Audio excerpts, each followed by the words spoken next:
అంటే ఓటమి కాదు, ఓటమి అంటే వాయిదా పడ్డ నీ గెలుపు, నీ ప్రయత్నంలో ఏదో లోపం ఉందని గుర్తు చేసే గెలుపు. అలాగే ఆకలి అంటే ఆకలి కాదు, ఆకలి అంటే అమ్మ చేతి వంటను గుర్తు చేసుకునే ఆలోచన. ఇదే మన తెలుగు రాష్ట్రాలందరూ మాట్లాడుకుంటున్న మాట కూడా. మరి అలాంటి అమ్మ చేతి వంటలో ఈరోజు మీ అందరికీ నచ్చేలాగా ఒక మంచి రుచికరమైన వంట చేయడానికి మేము రెడీగా ఉన్నాం. స్టార్ట్ చేద్దామా?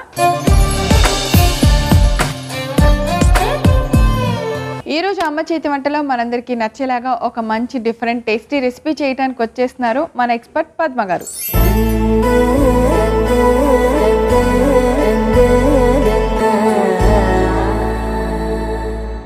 హాయ్ పద్మ గారు. హాయ్ ప్రవీణ.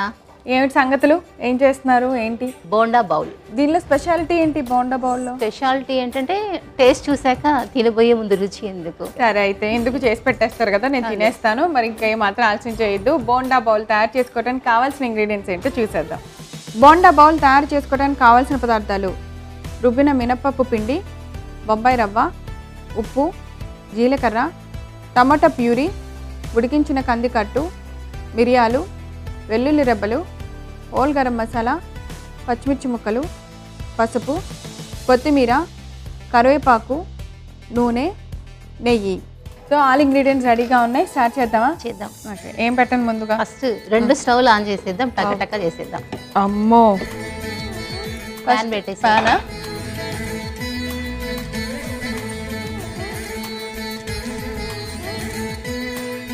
దీనిలో ఆయిల్ వేయాలి. బోండా బౌల్ అంటే మనం ఎలాగో డీప్ ఫ్రై చేస్తాం కాబట్టి ఆయిల్ వేడెక్కాలి. ఈ లోపు చాలా అదంతా చేసుకునే లోపు ఆయిల్ వేడెక్కుద్దని వేసేనా?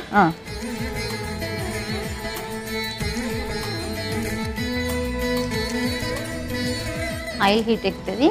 అందులోకి మనం ఇందులో దీనికి ప్రిపరేషన్ కాంబినేషన్కి కొంచెం రసం ప్రిపేర్ చేసుకుందాము. మిరియాలు, ఓకే, కొంచెం జీలకర్ర, ఓకే, కొద్దిగా హోల్ గరం. ఇందులో పసుపు కూడా వేసేస్తున్నాం, పసుపు కొమ్ము. అది ఒకసారి వేయించు. హోల్ గరం మసాలా, మిరియాలు, జీలకర్ర, అలానే కొంచెం పసుపు కొమ్ము, ఇలాచీలు కూడా వేసాం మనం. ఇలాచీ, లవంగ, అనాస్ పువ్వు, ఇవి మనం రోట్లో దంచాలా? రోల్ పెట్టేస్తాం. ఇది కొంచెం ఫ్రై అయిపోయాయి చాలు. అంటే ఇదేంటంటే ఫ్రై చేస్తే త్వరగా నలిగిపోతాయి. ఓకే,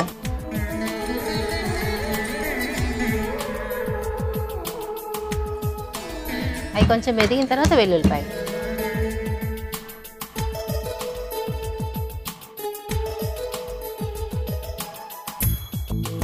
ఇందులో కొద్దిగా నెయ్యి వేస్తాం.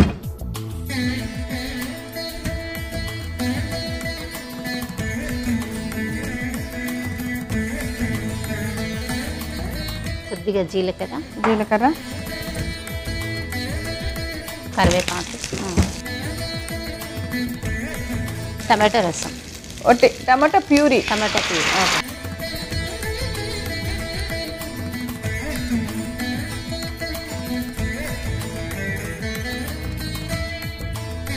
ఇందులో కొద్దిగా కందికట్టు అంటే కందిపప్పు ఉడికించింది పల్చగా చేసుకోవాలన్నమాట. అది కందికట్టు కొంచెం ఎక్కువ వేయద్దు, కొంచెం లైట్గా ఉండాలి. కొంచెం వాటర్ ఎక్కువ వేసి ఉడికించాలి. అది చాలా పల్చగా చేశారు కదా. 2 పచ్చిమిర్చి,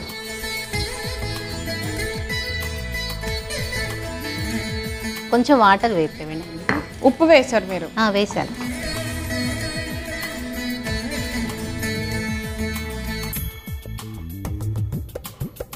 ఇది కూడా ఇందులో వెల్లుల్లిపాయలు వేసేసి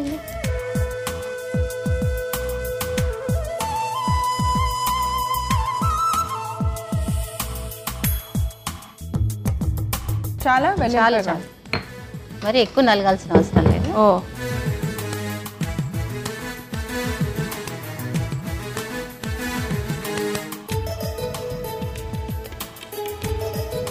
చాలా ఘాటుగా ఉంటాయేమో కదా మసాలా.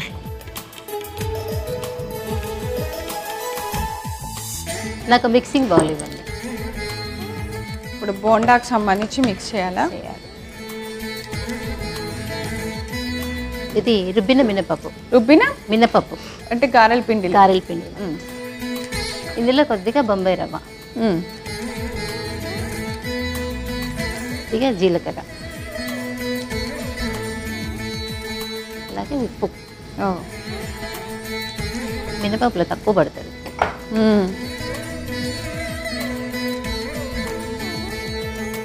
ఇది స్నాక్ ఐటమా? బ్రేక్ఫాస్టా? ఓ నూనె కూడా కాగింది, వేసేనా? ఓ ఇవే బోండాల్లో వేస్తారా? కొంచెం వాటర్ ఇవ్వ నాకు.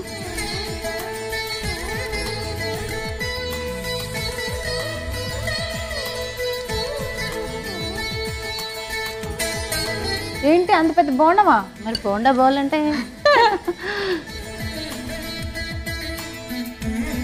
కొంచెం వాటర్ అద్దుకుంటే మనకి నీట్గా వచ్చేస్తుంది అనమాట. ఇట్లా చేతికి అంటకుండా వచ్చేస్తుంది. ఇవి ఆ రసంలో వేస్తామా? ఓకే, బాగుంది ఐడియా. అది కూడా మసాలా. ఇది ఎక్కడైనా చేస్తారా లేదంటే నేనే చేశాను. మీరే ట్రై చేశారు? ఇది మైసూర్ బోండా అవి తింటాం కదా, కొంచెం మైదా అని ఎక్కువగా ఎంజాయ్ చేయలేము. మైదా తినాలంటే అందరు భయపడతారు కదా, ఇదైతే హ్యాపీగా తినొచ్చు అందరికి, పిల్లలు కానీ పెద్దవాళ్ళు కానీ. మినప్పిండి చాలా హెల్దీ, చాలా హెల్దీ. వాళ్ళకి పెట్టాలి కూడా పిల్లలకి, అంటే హ్యాపీగా తినేస్తారు. బాక్స్లో కూడా పెట్టియచ్చు చక్కగా. ఇప్పుడు స్టవ్ ఆఫ్ చేసేద్దాం. ఇది అది చాలు, రసం అలా ఉడికితే చాలు. కొత్తిమీర.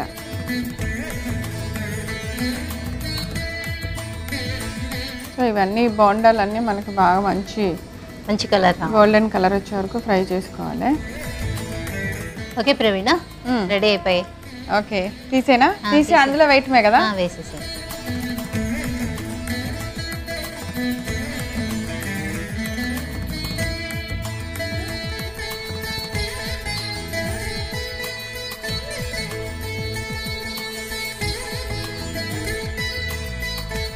ఇది ఎలా సర్వ్ చేయాలి? అంతే, ఒక బౌల్లో ఒక బోండా వేసుకోవాలి, పైన రసం వేసుకోవాలి. ఇది నానాలా రసం? అంతే, ఎక్కువ అవసరం లేదు, ఎందుకంటే మినపప్పు పిండి కదా, త్వరగా వచ్చేస్తుంది. మన వేడి దాంట్లో రెండు వేడిగా ఉన్నాయి కదా, ఓకే తినేసేయచ్చు అనమాట. సో సర్వింగ్ బౌల్లోకి తీసేద్దాం మనం. ఓకే,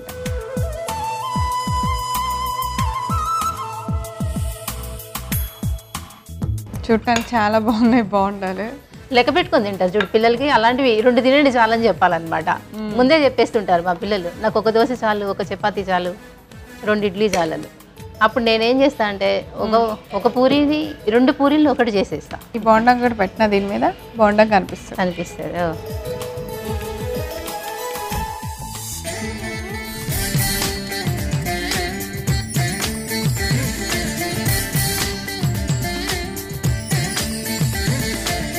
ఓకే ప్రవీణ, బోండా బౌల్ రెడీ అయిపోయింది. ఇప్పుడు టేస్ట్ చేసి అలాగే ఎలా ఉందో చెప్పు. నన్ను అడిగాక ఎలా ఉంటుందో చెప్పండి. అసలు చూస్తే దీంతో పల్లి చట్నీ కూడా తీసుకొచ్చాను. ఓ పల్లి చట్నీ కూడానా? దీని కాంబినేషన్ ఇంక నాకు తెలిసి ఏం అక్కర్లేదు. అయితే కొంచెం చట్నీ అంటే ఇష్టపడతారు కదా, రసం తోటి సాంబార్ తోటి చట్నీ లైక్ చేసే వాళ్ళకి ఇలా కూడా బాగుంటుంది అనమాట. భలే ఉంది బోండా చూడటానికి.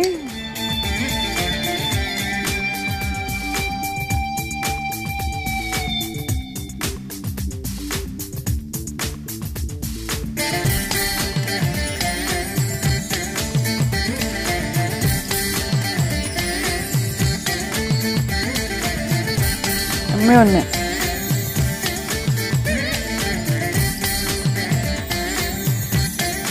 మసాలా ఫ్లేవర్ బాగుంది, చాలా డిఫరెంట్గా ఉంది. జ్యూస్ మాత్రం ఇది తింటుంటేనే థ్రోట్లోంచి ఒకటేదో మొత్తం క్లియరెన్స్ వెళ్తూ ఉందన్నమాట. మీరు వేసిన మిరియాలు, గరం మసాలా దంచి వేయటం, అది చాలా ఫ్లేవర్ చాలా బాగుంది. చాలా టేస్టీగా ఉంది. బోండాతో ఇలా తినటం మీరు తప్పకుండా ట్రై చేయండి. చాలా డిఫరెంట్ రెసిపీ, టేస్ట్ కూడా అట్లాగే ఉంది. దీనికి కావాల్సిన పదార్థాలు, తయారు చేసే విధానం ఒకసారి రిపీట్ చేస్తాను, నోట్ చేసుకోండి. బోండా బౌల్ తయారు చేసుకోవడానికి కావాల్సిన పదార్థాలు: రుబ్బిన మినపప్పు పిండి, బొంబాయి రవ్వ, ఉప్పు, జీలకర్ర, టమాటా ప్యూరీ, ఉడికించిన కందికట్టు, మిరియాలు, వెల్లుల్లి రెబ్బలు, హోల్ గరం మసాలా, పచ్చిమిర్చి ముక్కలు, పసుపు, కొత్తిమీర, కరివేపాకు, నూనె, నెయ్యి. బోండా బౌల్ తయారు చేసుకునే విధానం. ముందుగా స్టవ్ వెలిగించి ఒక పాన్ పెట్టి డీప్ ఫ్రై కోసం ఆయిల్ వేడి చేసుకోవాలి. ఈ లోపుగా మరొక స్టవ్ వెలిగించి దానిపైన ఒక పాన్ పెట్టి దానిలో మిరియాలు, జీలకర్ర, హోల్ గరం మసాలా కొద్దిగా ఫ్రై చేసుకొని రోట్లో వీటిని మెత్తగా దంచుకోవాలి. కొద్దిగా పౌడర్ లాగా దంచిన తర్వాత దానిలో వెల్లుల్లి రెబ్బలు కూడా దంచి పక్కన పెట్టుకోవాలి. ఇప్పుడు మనం ఇందాక హోల్ గరం మసాలా వేయించిన పాన్ లోనే కొద్దిగా నెయ్యి వేసి అది వేడెక్కిన వెంటనే దానిలో జీలకర్ర, కరివేపాకు, టమాటా ప్యూరీ, ఉడికించిన కొద్దిగా కందిపప్పు, పచ్చిమిర్చి, సరిపడంత ఉప్పు వేసి మన రోట్లో దంచి పెట్టుకున్న పౌడర్ ను కూడా వేసుకొని కొద్దిసేపు ఉడకనివ్వాలి. కొద్దిగా కొత్తిమీర కూడా వేసి కొంచెంసేపు మరగనివ్వాలి. ఇప్పుడు ఒక మిక్సింగ్ బౌల్ తీసుకొని దానిలో మనం రుబ్బి పెట్టుకున్న మినపిండి తీసుకొని కొద్దిగా బొంబాయి రవ్వ, కొంచెం జీలకర్ర, కొంచెం ఉప్పు వేసి బోండాలాగా చేసుకొని వేడెక్కిన నూనెలో వేసి డీప్ ఫ్రై చేసి వాటిని ఉడుకుతున్న రసంలో వేసి బాగా కలుపుకోవాలి. ఇప్పుడు వీటిని ఒక సర్వింగ్ బౌల్లోకి తీసుకొని దానిపైన కొద్దిగా కొత్తిమీర, నెయ్యితో గార్నిష్ చేసి సర్వ్ చేయండి. అంతే, ఎంతో రుచికరమైన variety bonda bowl ready. Padma గారు, మీరు చేసిన ఈ రెసిపీ చాలా అద్భుతమైంది. మెయిన్ ఏంటంటే చాలా వెరైటీగా ఉంది. వెరైటీగా ఉంటుంది, టేస్టీగా ఉంటుంది, అది కాక హెల్దీ కూడా. అవును. మనం ఏంటంటే మామూలుగా గరం మసాలా అనేది బయట తెచ్చుకుంటారు కదా పౌడరు, అలా కాకుండా మనము కొంచెం శ్రమ అనుకోకుండా ఎలాగో కిచెన్లో చిన్న రోల్ ఉంటుంది, లేదంటే చిన్న మిక్సీ జార్ ఉంటుంది, అందులో వేసేసుకుందాం అనుకో, ఆ ఫ్లేవర్ మనం ఎంజాయ్ చేయొచ్చు. దంచేసారు కదా, అదే ఒక నిమిషం అనమాట. అంటే మనం అబ్బాయి ఇంత ప్రిపేర్ చేసుకోవాలా, గరం మసాలా పౌడర్ వేసుకుందాము, వెల్లుల్లిపాయ పేస్ట్ కూడా అది కూడా కొనుక్కుంటారు. మనకి ఈ టేస్ట్ రాదు. మన టేస్ట్ రావాలి అని అంటే, మన అమ్మ చేతి వంట టేస్ట్ రావాలి, ప్రవీణ చెప్పినట్టే ఉండాలి అంటే మీరు యాజ్ ఈజీగా ఇలాగే చేసుకోవాలి. నేను ఎలా ప్రాసెస్ చేసామో అలాగే చేసుకోవాలి, అంతే. మరి ఆ టేస్ట్ వస్తుంది. లేదంటే ఇంట్లో గరం మసాలా పౌడర్ ఉంది కదా, అది వేసేద్దాము. వెల్లుల్లి పేస్ట్, అల్లం వెల్లుల్లి పేస్ట్ ఉంది కదా, ఇప్పుడు అంటే సపరేట్ గా కూడా దొరుకుతున్నాయి. గార్లిక్ పేస్ట్, అది జింజర్ పేస్ట్, అవన్నీ దేనికది తెచ్చి పెట్టేసుకుంటున్నారు. అది ఈ ఫ్లేవర్ రాదు. అది అందుకని మన చేతితో స్వస్థాలతో చేసుకుంటే అనుకున్న టేస్ట్ డెఫినెట్గా మనం ఎంజాయ్ చేయొచ్చు. పద్మ గారు, థ్యాంక్ యూ సో మచ్. చాలా చాలా టేస్టీగా ఉంది. ఇంత మంచి రెసిపీ మా అందరికి చూపించినందుకు థ్యాంక్ యూ ప్రవీణ. చూస్తారు కదా, ఈ రోజు అమ్మ చేతి వంటలో మేము తయారు చేసిన బోండా బౌల్ మీ అందరికి కూడా నచ్చిందా? మరి తప్పకుండా తయారు చేసుకొని టేస్ట్ చూసేయండి. రేపు మరో సరికొత్త వంటకంతో తిరిగి అమ్మ చేతి వంటలో కలుసుకుందాం. Until then have a nice day, keep smiling, bye.